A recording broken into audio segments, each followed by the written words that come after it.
Assalamualaikum warahmatullahi wabarakatuh.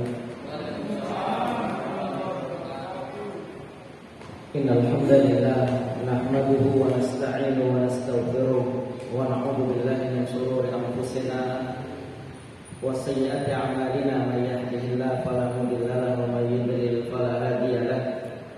Asyhadu an la ilaha illallah wahdahu la syarika lahu wa asyhadu anna Muhammadan 'abduhu wa rasuluh. Qala Allah ta'ala ya ayyuhalladzina amanu taqullaha haqqa tuqatih wa la tamutunna illa wa antum muslimun. Wa qala ya ayyuhan nasu ittaqu rabbakum alladzi khalaqakum min nafsin wahidah wa khalaqa minha zawjaha wa bassa minhuma rijalan katsiran wa nisaa'a wattaqullaha alladzi tasaaluna bihi wal arham innallaha kana 'alaikum raqiba. Amma ba'd. Hadirin jamaah salat maghrib yang dirahmati Allah Subhanahu wa taala, alhamdulillah senantiasa kita banyak bersyukur atas nikmat yang Allah berikan,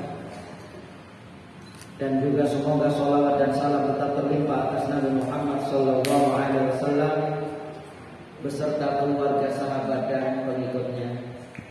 Bapak Ibu yang dirahmati Allah Subhanahu wa taala, perjalanan saya dengan kita di dunia ini bukan dekat, tapi perjalanan kita yang jauh sekali. Tidak penting sampai di mana jarak yang ditempuh, karena saya dengan perjalanannya satu orang dengan orang lain berbeda sesuai dengan umur. Yang utama dan yang penting hendaknya kita masih di jalur yang benar.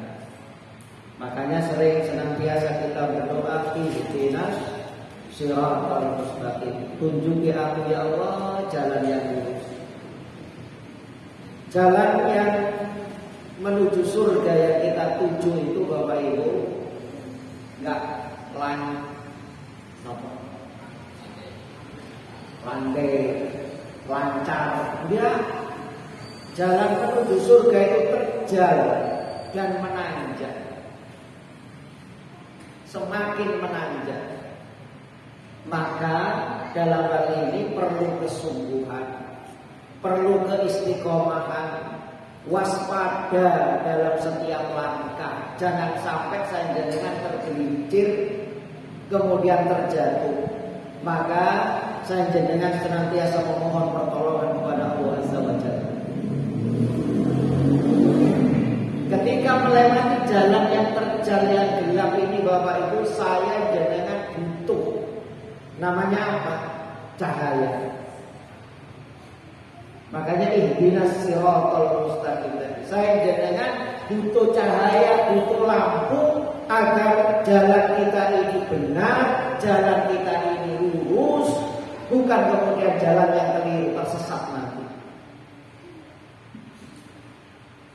Sehingga ketika saya dengan punya masalah besar dalam perjalanan tadi, ada angin besar, maka cahaya lentera iman itu yang akan menerangi kita. Tapi kalau saya dengan tidak ada cahaya itu, maka gelap.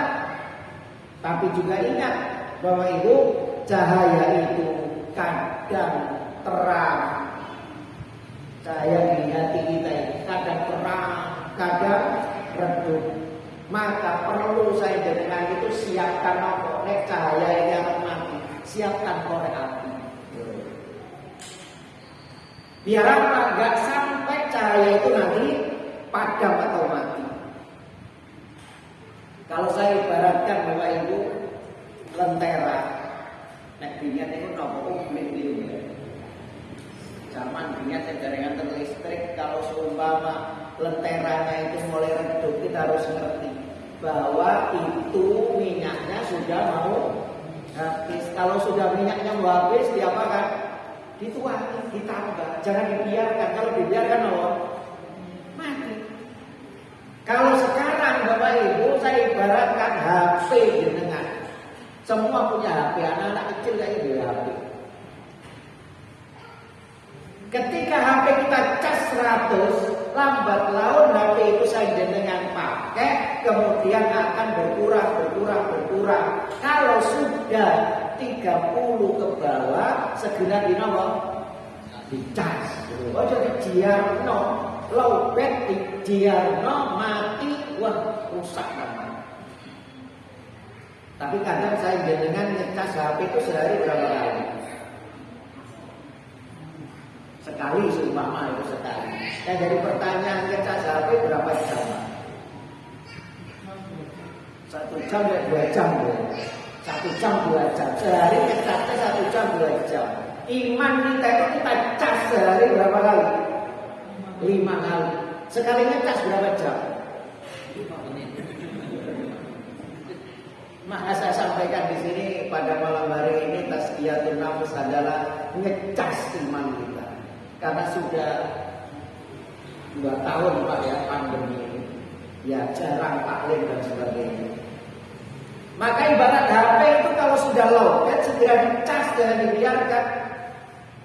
Dan musuh-musuh kita ini Bapak Ibu yang dirahmati Allah senantiasa menghalangi kita menuju surga. Mereka kepingin meredupkan cahaya ini tadi. Banyak sekali musuh itu, musuh dari orang-orang kufar, musuh dari dunia, musuh dari berusaha untuk meredupkan, mematikan lentera kita. Maka perlu sekali lagi saya jenengan itu ngecas. Kalau saya ibaratkan iman itu pakaian, saya jenengan punya pakaian. Sebagus apapun, semahal apapun iman itu Bapak Ibu, kalau kita pakai terus akan kotor. Kalau sudah kotor perlu kita cuci biar apa? Senantiasa bersih. Begitu pula iman kita ini yazidu wa yanqus, dan ibarat juga iman itu rembulan Bapak Ibu. Rembulan itu terang, tapi suatu saat meskipun cahaya purnama, kadang purnamanya itu nggak kelihatan. Kenapa nggak kelihatan? Ada mendung. Makanya perlu sekali lagi saya panjenengan ini ngecas iman. Jadi dulu iman aku, jadi dulu iman aku. Bapak Ibu yang dirahmati Allah, lebih-lebih saat ini di masa pandemi ini luar biasa efeknya, apakah dari ekonomi, pendidikan dan dakwah semuanya. Maka hidup itu Bapak Ibu tidak lepas dari ujian. Hidup itu adalah ujian.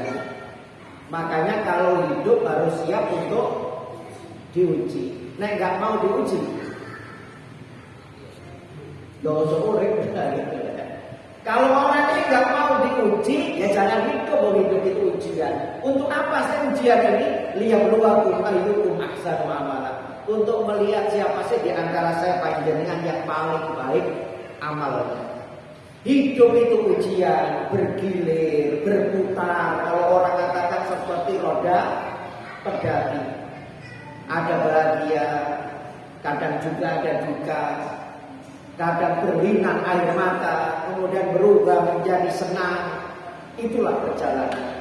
Begitu pula iman saya jenengan yazidu wa yanqus. Iman itu kadang bertambah, kadang berkurang. Yazidu bitta'ah, tambahnya karena ketakwaan, yang kusubil maksiat, berkurangnya karena maksiat. Ya contoh saja, saya juga Pak, nek kadung iman naik, maca Quran itu kepingin sehari berapa juz. Nek duwe masalah, wah kepingin terus maca Quran, khatam sehari. Nek imannya lagi naik, tapi nek imannya lagi turun, belas kadang nggak dibaca. Maka di sini perlu sekali lagi saya jenengan ngecas iman. Ada 3 yang saya sampaikan. Yang pertama, tanda iman kita ini mulai redup. Nanti kita mengenal tandanya apa Bapak Ibu. Yang kedua, apa penyebab iman kita ini kok redup? Dan yang ketiga, bagaimana cara menghidupkan iman kita? Apalagi di pandemi ini. Yang pertama saya sampaikan berkaitan dengan tanda iman saya jenengan itu mulai redup, atau tanda lentera kita sudah mulai redup. Tandanya dulu itu harus kita waspadai. Satu, orang ini terjerumus kepada kemaksiatan. Jadi kalau dia sudah mulai berbuat dosa, berbuat maksiat, Pak Bu, berarti itu tanda imannya mulai redup. Makanya orang Ahlussunnah wal Jamaah itu masalah dosa jangan dilihat dari besar atau kecilnya. Jangan sepelekan. Kadang orang itu nggak Allah dosa cilik wae, wudu hilang. Allah dosa kecil aja istighfar selesai. Orang mukmin itu seperti melihat dosa, dia itu di bawah tebing, tebingnya ini curam, dia takut kalau tebing itu runtuh akan menimbun dia.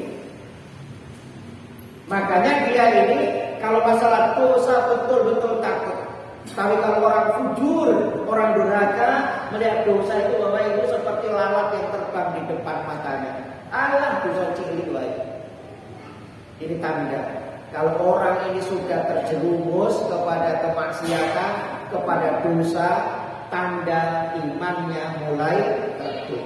Yang kedua, tandanya kita koreksi diri saya sendiri, jenengan sendiri, nggak usah nuding orang. Kalau iman dalam dada kita itu mulai redup, tandanya merasakan qaswatul qalb, kerasnya hati. Summa qasat qulubuhum min ba'di dzalika fa hiya kal hijar. Atine ngatos, Pak. Dinasehati masuk telinga kanan, keluar telinga kiri, Pak. Telinga kanan lagi. Kalau masuk telinga kanan, keluar telinga kiri, saya mending.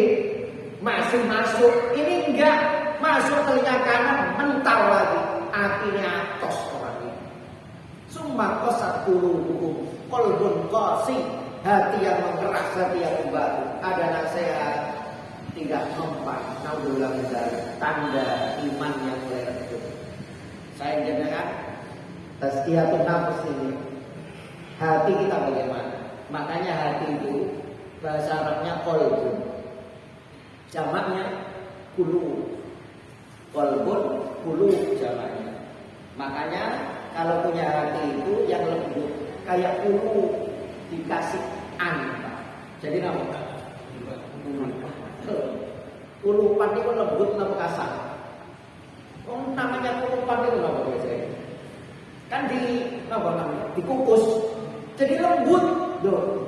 Makanya hati itu yang lembut. Ada nasihat masuk. Tapi kalau hatinya orang ini kaku keras, tanda hatinya orang ini sudah mulai tanda. Yang ketiga, ibadahnya nggak sempurna. Saya jangan introspeksi. Ibadahnya nggak sempurna, ibadahnya nggak khusyuk. Bagaimana sholat kita? Kadang banyak orang itu sholat cuma cepet-cepetan. Sholat malah dipakai balapan. Sholat pirang menit itu sholat. Astagfirullah. Sholat itu adalah bagaimana kita khusyuk lagi sholat itu kita bermunajat kepada Allah Ta'ala. Jangan sholat penculat-penculit, jundat-jundit, taraweh 23 rakaat pinten menit itu. 7 menit nomor. Bagaimana orang ini? Kalau orang ini ibadahnya nggak tumanina, sholatnya nggak sempurna, sudah kelihatan. Ini sudah tanda mulai redup iman. Sholat jauh Pak. Kita ini yang tadi bisa katakan bahwa itu nggak seimbang. Ngecas HP 1,5 jam sampai 2 jam. Ngecas iman, sholat 5 menit. Ini yang ketiga. Yang keempat, tanda iman kita mulai redup adalah malas, al-kasal. Malas yang menjadi-jadi. Malas dalam apa?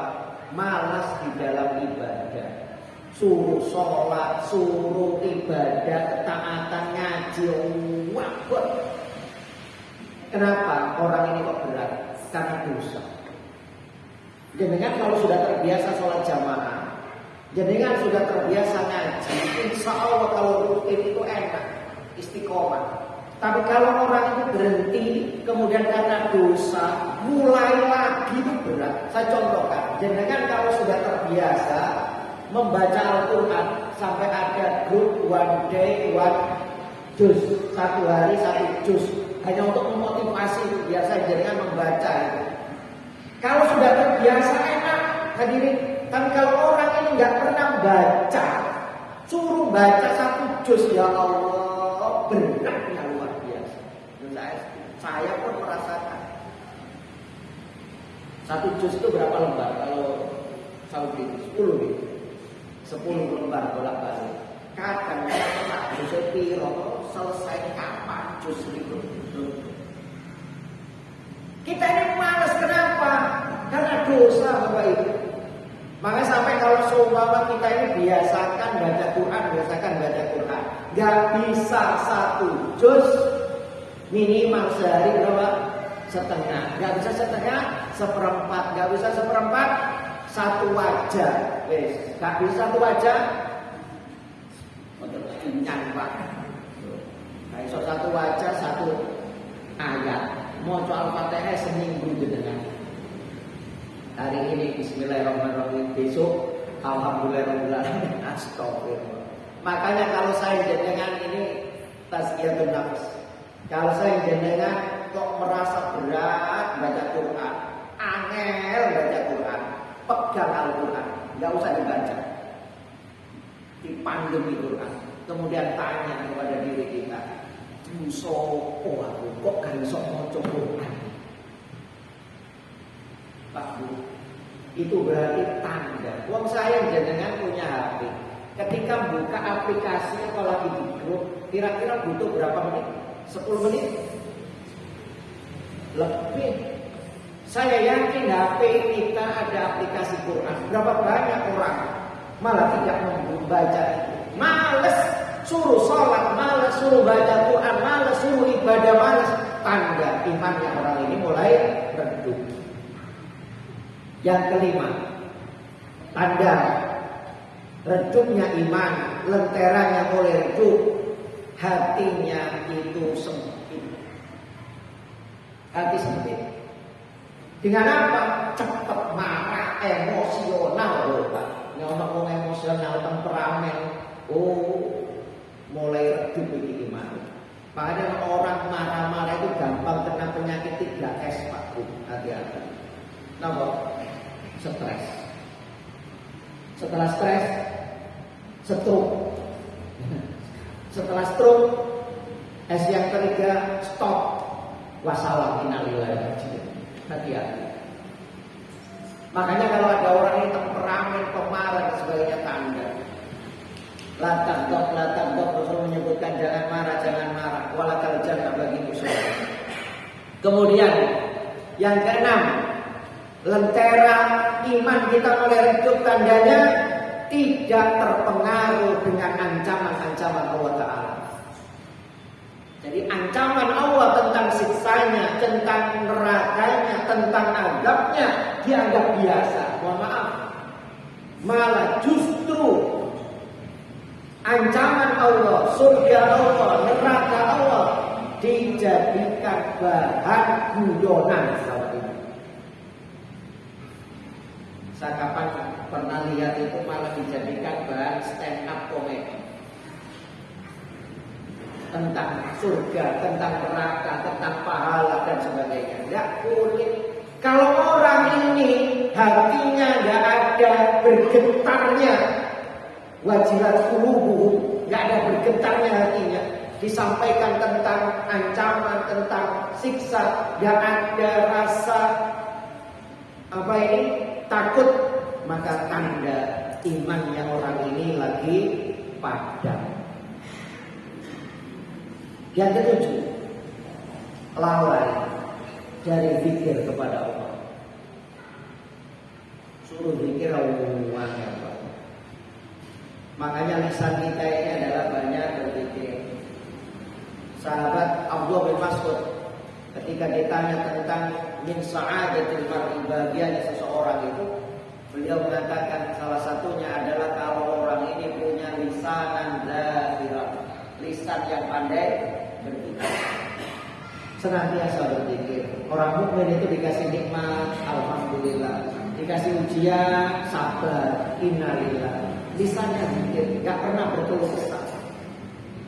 Manusia Bapak Ibu, kalau rezekinya lagi sempit, kalau punya masalah sak tonggo sak RT dicurhat. Tapi kalau dia punya nikmat, dia punya rezeki, hartanya dimudahkan oleh Allah, menengai. Yang ke-8, ketika ditimpa musibah orang ini, tanda ketika dikasih musibah, maka mereka bingung, panik, tidak sabar, langsung larinya kemana? Ke dukun, paranormal. Tanda saya dengan pasti punya masalah, punya problem. Tapi ketika menghadapi masalah itu, larinya kalau orang mukmin, fafiru ilallah, lari kepada Allah. Tapi kalau orang ini nggak beriman, imannya lagi redup, imannya lagi turun, tanda itu panik, bingung, langsung kemana? Aduh, sakit, nggak ujung sembuh, sudah ke dokter, ke medis, nggak sembuh, akhirnya datang ke dukun paranormal. Masalah ekonomi, sudah kerja, nggak berhasil, kok nggak kaya, kemana? Gunung Kawi, astagfirullah. Bingung orang itu. Apalagi punya problem, punya masalah, harusnya itu kan mengadu kepada Allah. Lisannya ini banyak nyebut Allah. Saya dengan itu kadang ketika dikasih musibah, sabar tidak. Sabar itu hukumnya kan tidak. Satu, lisan mengucapkan innalillah, hati membenarkan bahwa itu memang ujian dari Allah. Yang ketiga, sabar itu rukunnya jangan melakukan perbuatan yang dimurkai oleh Allah. Kadang orang ini banyak nggak sabar diri. Kalau imannya lagi turun, insya Allah yang senantiasa istiqomah di masjid, ketika kesandung yang diucapkan apa? Innalillah, astagfirullah, la haula wala quwata, kesandung. Itu orang yang imannya naik. Itu orang yang senantiasa istiqomah, yang ngaji. Coba jangan bayangkan orang yang nggak pernah ngaji, nggak pernah kumpul dengan orang soleh, ketika kesandung yang diucapkan Allah, kewan-kewan itu sahadat Jawa itu, astagfirullah. Tanda yang ke-9, iman saya dengan lagi redup, itu adalah bakhil, kikir untuk berbagi, medit. Salah sumber dekat ada 3 yang membinasakan. Apa itu yang membinasakan? Rasulullah menyebutkan 1, suhun muka. Suh itu kalau medit itu bahasanya bakhil, tapi kalau suh itu lebih nemen medite. Jadi kalau bakhil itu pahit, tapi kalau suh itu lebih nemen pahit. Suhun muka, bakhil yang ditaati, ini membinasakan. Yang kedua, suhun hawa muttaba, yang membinasakan. Yang kedua, hawa nafsu yang diikuti. Yang ketiga yang membinasakan, ijabul mar'i bi nafsi, ta'ajjubnya seseorang terhadap dirinya, menganggap diri yang paling soleh, menganggap diri yang paling alim, menganggap diri yang paling sunnah, menganggap diri yang paling segalanya. Tanda kebinasaan itu. Bapak Ibu yang dirahmati Allah, yang ke-10 tandanya, saya masih ada 11 ya. Hubbud dunya. Tandanya iman saya dengan lagi redup ini. Hubbud dunya. Terlalu cinta terhadap Rumah saya itu dibilang bangun Pak, piring. Rumah saya itu rumah mewah, mepet sawah. Depan saya itu sawah, kiri saya sawah. Tapi alhamdulillah pinggir masjid. Jadi saya itu nggak ada tetangga, cuma satu tetangga saya. Saya itu kadang mohon maaf, terdengar azan. Itu orang-orang di sawah itu enggak apa namanya? Enggak laut, terus saja sampai Isya itu kadang ngomong. Sholat malam itu enggak datang di sawah, ngurusin dunia terus. Seolah-olah itu yang dibawa. Apa enggak boleh? Boleh dunia, tapi jangan lupa waktunya ibadah ya ibadah, waktunya sholat. Kita ini kadang mohon maaf, ini tasbih nafas sekali lagi. Muhasabah, ngecas iman kita. Satu hari 24 jam. Kalau kita preteli kita pakai untuk tidur berapa jam? 8 jam. Dipakai untuk kerja 8 jam normalnya. 8 jam tambah 8 jam 16 jam. Ditambah berapa kali? Sosial media, lihat TV, makan, warung, atau mungkin yang lain berapa jam? Kita pakai untuk ibadah berapa jam? Dipanggil mohon maaf kita ini seperti kalau saya ibaratkan ya, kita ini mohon maaf ada orang kerja di bawah, bosnya itu di atas lantai 7. Kemudian lihat ini karyawannya, jenengan punya karyawan, segepi karyawan kerja. Jenengan di atas kasih bonus, dilempar ke uang koin, kelunting. Maka yang di bawah itu anak buah jenengan itu ngambil uang itu. Tapi jenengan juga panggil di atas, woi donao, asik Pak, ngambil keluntingan itu, dibengok. Akhirnya kalian jenengan yang di atas ini bos yang baik, kelunting ini kurang gede, diuncali kertas biru, duit biru Pak. Cendongan dipanggil Jo Pak Jo, dongan ojo, tetep nggak mau dongan Pak. Jenengan akhirnya kurang besar ini dikai kertas merah, dongan ojo. Tambah dari koinnya sawah kepilani dongan. Kemarin dikai koin dikai sing kertas merah. Akhirnya jenengannya di atas lesu, bukan kertas merah yang jenengan lempar, apa? Bata merah itu kalau kotak bocor enggak sih?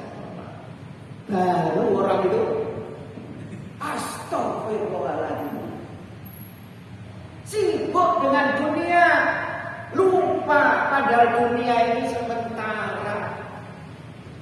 Berapa banyak karena dunia lupa segalanya.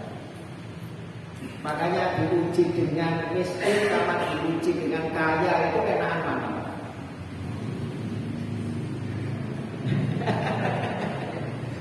Jangan diuji miskin dan diuji dengan kaya itu enak mana? Banyak orang itu lolos ujian dikasih miskin atau dikasih kaya? Kasih miskin, berarti enak mana? Yang masuk surga itu orang kaya dulu atau orang miskin dulu? Orang miskin, berarti enak mana? Enak miskin. Bapak Ibu yang dirahmati Allah Subhanahu wa taala, umat Islam harus kaya. Memang Rasulullah dalam hadis innallaha yuhibbut taqi, innallaha yuhibbul 'abdat taqi wal khafi wal ghani. Allah itu mencintai hambanya 3, at-taqi yang bertakwa kepada Allah, al-khafi yang senantiasa menyembunyikan amalnya, al-ghani yang kaya. Umat Islam harus kaya, tapi kekayaannya jangan kemudian menghalalkan segala cara. Untuk mencari kaya jangan kemudian semuanya diembati. Sampai ingat kubur dunia merupakan akhirat. Nah, ulang medali. Terakhir ini tandanya tidak peduli terhadap urusan umat Islam. Ada masalah umat Islam dilecehkan, umat Islam orang ini diam mana, itu tugasnya ustadz, itu tugasnya kiai. Padahal mohon maaf, kalau kita secara pribadi ya ini dirahmati Allah, kalau pribadi kita disenggol, pribadi kita dilecehkan, maka langsung orang itu marah luar biasa. Tapi ketika Islam dilecehkan, diam dong. Ini zaman sekarang. Rasulullah marah, yang dilecehkan apa? Pribadinya atau Islam? Agama Islam. Rasulullah diludahi, Rasulullah dikatakan, Rasulullah sabar. Tapi kalau yang melecehkan itu adalah melecehkan agama, perang Rasulullah. Berarti kalau kita ini ada urusan Islam yang dilecehkan, diam, berarti mohon maaf, berarti iman kita mulai redup. Hadirin yang dirahmati Allah Subhanahu wa taala. Sekarang yang kedua pembahasannya. Faktor-faktor yang menyebabkan iman kita ini lemah. Kenapa iman kita lemah? Ada penyebabnya. Makanya setelah kita tahu tadi mendeteksi, kemudian penyebabnya apa?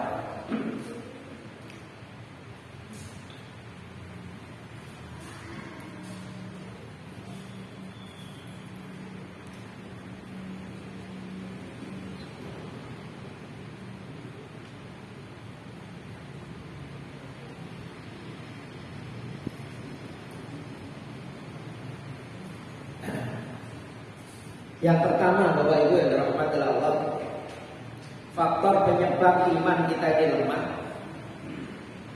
jauh dari lingkungan pendukung keimanan. Artinya kita ini jauh dari lingkungan yang mendukung iman kita. Lingkungannya, rumahnya, pergaulannya, dia salah pergaulan, jauh dari pendukung iman. Hati-hati. Aljar atau belada. Lihat kalau bikin rumah, lihat tangga. Artinya apa? Tetangga kanan kiri kita ini kondusif tidak? Atau lingkungan kita kondusif tidak? Teman kita ini bisa mengantarkan iman atau tidak? Ini penyebab. Yang kedua, faktor yang menyebabkan lemah iman adalah putus dari menuntut ilmu. Gak mau nuntut ilmu, gak mau ngaji. Ini apalagi hampir 2 tahun Bapak Ibu. Ya karena pandemi ya, kajian-kajian banyak sekali itu. Tapi jangan kemudian menyalahkan ini ya, jangan menyalahkan masanya, maka demikian. Banyak sekali kita bisa ngecas ilmu ini. Kalau nggak bisa hadir, alhamdulillah. Ini sekarang sudah mulai kajian-kajian dimulai. Banyak YouTube, banyak media-media yang lainnya. Jangan sampai kita ini berhenti menuntut ilmu syar'i. Menuntut ilmu itu khususnya agama nggak pernah berhenti. Nggak pernah kita ini stop. Kalau ilmu umum ada S1, S2, S3. Tapi kalau ilmu agama fadzakir, terus kita saling mengingatkan. Yang ketiga, faktornya adalah kita berada di tengah-tengah pelaku kemaksiatan. Kalau jenengan di tengah-tengah pelaku kemaksiatan ini loh Pak. Apalagi kalau punya teman-temannya ada maksiat, alhamdulillah benar. Karena teman itu punya daya tarik magnetnya luar biasa. Makanya kalau saya jenengan tanya seseorang, itu jangan tanya langsung. Ustaz Makruf jenengan piantun saya apa saya? Wah, Ustaz ya saya. Jenengan kalau tanya, itu saya contohkan, kalau tanya seseorang jangan langsung jenengan piantun saya apa saya? Pasti saya kan pilihan. Sama kalau orang meninggal itu loh Pak. Dengan saksi aku nggih, jenazah ini saya apa? Saya mau awal betul kan? Saya mau saya enggak ada pilihan. Ya gak ada syariatnya itu Pak ya. Seumpama ada gitu, kok ada matine kan gantung diri, matine itu kemaksiatan, lah kok mudine jenengan saksiaken diri, jenengan saksiaken jenazah ini saya apa saya? Ayo, nek ngomong saya apa Pak? Keuntungi malaikat itu. Jawabnya apa Pak? Boten saya, boten ini. Guyonan tapi gak ada syariatnya. Pak Bu, kalau orang ini di tengah-tengah pelaku kemaksiatan itu loh yang menyebabkan. Bagaimana kita ini menjadi kuat iman kita ya harus berkumpul dengan orang yang soleh. Teman itu seperti jenengan berkawan. Saya mohon maaf, saya nggak ngerokok. Tapi saya kadang ketemu atau kumpul dengan teman-teman ngerokok kalau ada acara ini. Istri saya tuh peka sekali Pak. Masuk gitu, ambune rokok langsung dimasukkan apa jenis mesin cuci. Sudah saya kalau kayak gini kan nggak ngerti Pak Wan tak masukkan. Padahal saya nggak ngerokok, tapi kecipratan apa? Asapnya, aromanya. Yang keempat,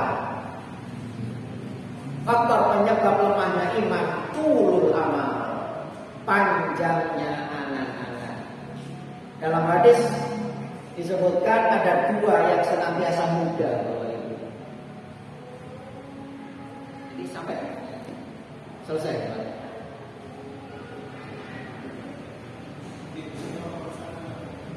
Oke, bisa selesai ya. Oke. Saya selesaikan tinggal dua begitu. Faktor penyebab. Cara menentukan nggak tutup Pak. Tulul amal. Rasulullah menyebutkan ada 5 ini saya selesaikan. Tulul amal. Rasulullah menyebutkan ada 2 yang terus muda dalam diri saya. Meskipun usia saya dengan tua, tapi 2 ini terus muda. Apa itu? 1 tulul amal. Panjang angan-angan. Rasulullah pernah gambarkan di Riyadhus Shalihin Pak, kotak ini. Kemudian Rasulullah garis seret di tengahnya 1. Kemudian Rasulullah menggaris satunya seret keluar dari garis itu. Apa? Rasulullah menyebutkan ini adalah ajal saya jenengan. Sudah ditentukan kan ajal saya jenengan itu ketika 4 bulan dalam kandungan ibu kita. Dan ini adalah perjalanan saya jenengan dari awal sampai akhir ini, garis yang pertama. Tapi kemudian Rasulullah menulis keluar dari garis itu adalah angan-angan manusia yang terus berangan-angan, padahal usianya cuma sampai di sini, tapi angan-angannya sampai sana, nggak pernah selesai. Tulul amal terus muda. Yang kedua, yang terus muda dalam diri kita adalah dunia. Jadi dunia ini Pak dalam diri kita meskipun jenengan sudah tua sih nomai dunia. Contoh, jenengan punya uang $500. Satu kertas $500. Sekali 500 kali pinten sakniki? 13.000 atau 14.000 $1. Wis etok Pak. Jenengan kasih anak jenengan yang usia balita, gak ngerti duit dia makan di elektronik. Diorek cusul disobek mungkin Pak. Sing bengok sinten? Sing tua makanya semakin tua terhadap dunia ini gak pernah mudah. Hati-hati di sini. Faktor yang menyebabkan lemah iman adalah tulul amal, panjang angan-angan. Terakhir, ini Pak, yang menyebabkan iman kita lemah adalah banyak makan, banyak minum, dan banyak bergaul. Hati-hati. Rasulullah itu makan kalau terasa lapar, berhenti sebelum kenyang. Artinya makan, pola makan kita jaga, jangan banyak makan. Orang itu nek over terlalu banyak makan, penyakitnya apa Pak? Ngantuk. Nek wis ngantuk ibadahe males. banyak makan, banyak minum, dan banyak bergaul. Bergaul sosialita. Hidupnya sosialita. Sekarang ini teman kita Pak Buku luar biasa. Jenengan di HP itu berapa grup itu?